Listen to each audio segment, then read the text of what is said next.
All right, welcome back. We're on number 9 of our 10-question quiz. Again, we're on chapter 4, supply and demand. So let's go right to it. It says, currently you purchase 6 packages of hot dogs a month. You will graduate from college in December, and you will start a new job in January. Good for you. You have no plans to purchase hot dogs in January. For you, hot dogs are what kind of good? All right. In other words, you've been living a student life, and now you've got a real job, and you can give up your student life and go to, quote, an adult life. How's that sound? All right. And because of that, you've got this demand curve here for hot dogs. Here's quantity, here's price. All right.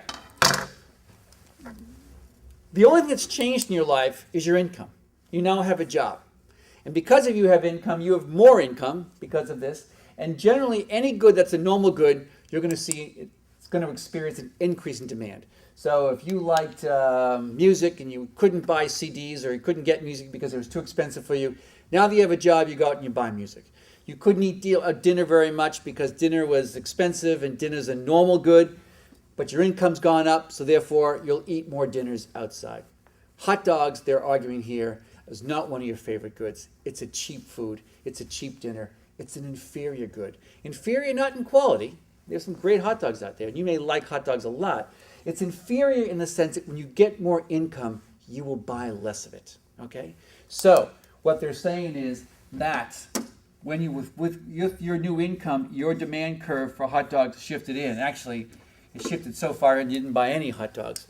But clearly what they're trying to get here is that hot dogs are an inferior good. So if you look at the answers here, for you, hot dogs are a substitute good. Well, that doesn't make any sense, right? Substitute for what?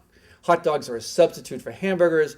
Hot dogs may be a substitute for steak or grilled cheese or something. But hot dogs are not a substitute for hot dogs. So that's a logical answer. I've given you the answer by calling it the answer B, which is the correct one. It's B is the wrong answer. It's a normal good would actually have shifted demand out for hot dogs. So let's say while you were a student, once a month you treated yourself to a steak dinner at some restaurant, right? That's a normal good. It's a luxury good for you. Now that you have a full-time job, you treat yourself to a steak dinner 3 to 4 times a month, okay? Because it's a normal good, increase in income, increase in the demand for the good. Hot dogs, in this particular example, are an inferior good. Again, I'm not relating it to quality or the particular attributes of the good. I'm relating it to its relationship to income. When income goes up, the demand for inferior goods goes down. When income goes down, demand for inferior goods go up. So during an economic recession, for example, things like used cars, which are, quote, inferior goods, experience an increase in demand. The demand for used cars goes up during a recession because people's incomes have gone down, and because it's a good that people buy more and their incomes fall, we call it an inferior good. You read the newspaper just the other day that talked about in the supermarket that no-name brands are selling much better than name brands. So people go into the drugstore. Instead of buying Advil, for example, they'll buy Dwayne Reed Advil during a recession because when their incomes decrease, they view that as a kind of inferior good. It's not a name brand. So all kinds of goods and have these particular behaviors or attributes, for example, and a good marketing person knows they're good. They know whether the good is inferior or superior. And inferior means nothing bad about the good. It just means they know they're going to sell more when people's incomes get tight. And there's a whole group of people who are doing quite well during the recession, for example, because they've got a niche in which their particular good is demanded more during recessions than it is when the economy is expanding. So again, the answer to this one is an inferior good.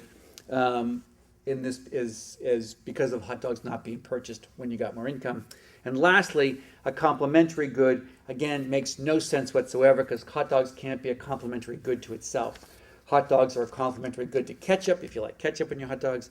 Hot dogs are complementary good to buns, hot dog buns. You buy them together. So there are complementary goods for hot dogs, but hot dogs are not a complementary good for itself. So the answer for this one was C. We're at number 9.